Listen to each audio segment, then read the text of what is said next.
बाद आ गया डेटर्स या account receivable.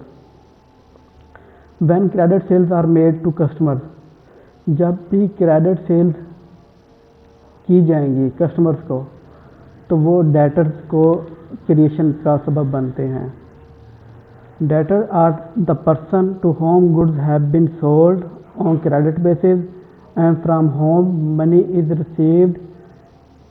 is to receive in near future. Accounts of such persons are called debtors or accounts receivable।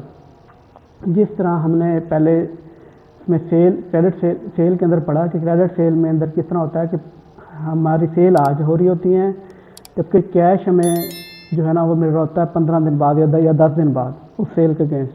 Credit sale के अंदर जब भी हम क्रेडिट सेल करेंगे तो वो वजह बनती है डेटर की या अकाउंट रिसीवेबल की। उस कस्टमर के नाम से जो है ना वो कस्टमर हमारा डेटर बन जाता है या अकाउंट रिसीवेबल बन जाता है, ठीक है, उतनी अमाउंट से।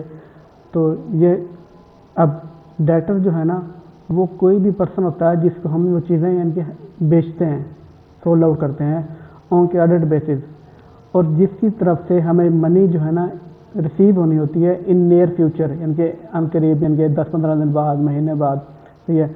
लेकिन ये नहीं होता कि 2 महीने बाद, सही है, वो हर ऑर्गेनाइजेशन की अपनी टर्म पॉलिसीज वगैरह होती हैं, या साल बाद या इतना, ठीक है, वो नहीं होता। कुछ इनके विद इन द ईयर जो है ना वो मिल जाते हैं, इनके 10-15 दिन बाद या महीने बाद। मैक्सिमम जो होता है वो 40 डेज़ का नॉर्मली जो है ना कंपनीज वो यूज़ करती होती हैं डेज का।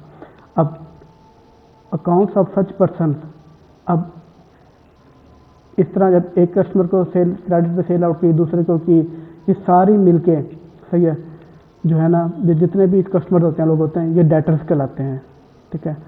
और इन सब को जो है ना जो एक अकाउंट डेटर जो है ना अकाउंट ओपन किया जाता है लेजर के अंदर, जिसके अंदर जो है ना वो सारे अकाउंट रिसीवेबल आ रहे होते हैं कि हमने इस पर्सन से इतना लेना है, इस पर्सन से इतना लेना है, इस पर्सन से इतना लेना है।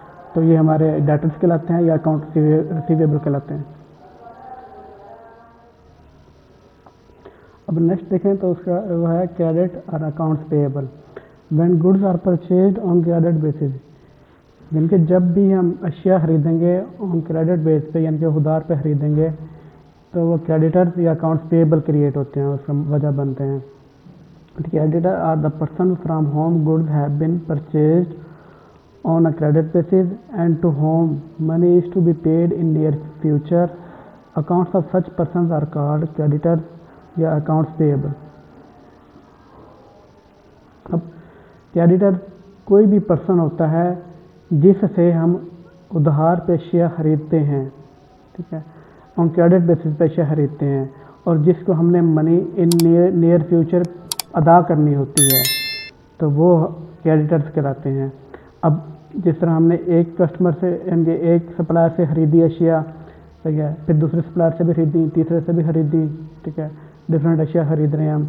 तो अब ये सारे सप्लायर या सेलर जिनसे हमने उधार पे चीज़ें खरीदी हैं या उधार पे अशिया खरीदी हैं, ये सारे जो है ना पर्सन कस्टमर या हमारे सप्लायर सेलर वो हमारे क्रेडिटर्स कहलाएंगे।